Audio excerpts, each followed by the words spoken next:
Welcome back.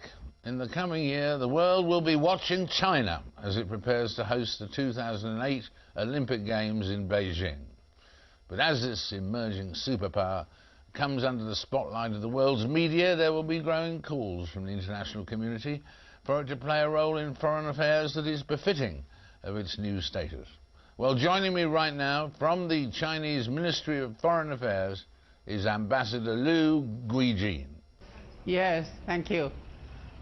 Very brave indeed.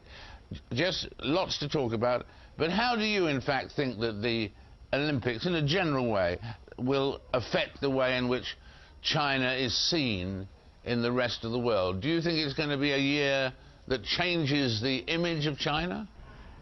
Yes, I think because this year, the year 2008, China is going to host the World Olympic Games, and also in this year we are going to have a new government, and both domestically and abroad, and China will perform perfectly well.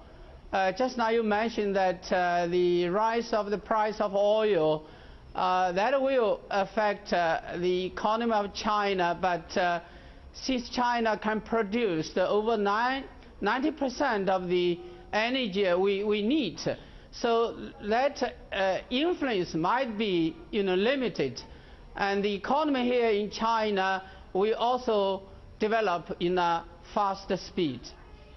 And do you think that China's role in the world will grow this year? I mean, it's growing now where your responsibilities are in Darfur, in Sudan. China's role is increasing, isn't it? And will that continue, and will it happen in other parts of the world? Oh, yes, I think China will continue to play a constructive and a positive role in Darfur, Sudan. China, as a responsible member of the international community, has already done a lot in trying to find a permanent and peaceful solution to the Darfur issue. But to our, well, we are happy to see that along the two tracks, I mean, in the political process and also in the deployment of the hybrid operation, the international community are making progress, though we are faced with a lot of difficulties.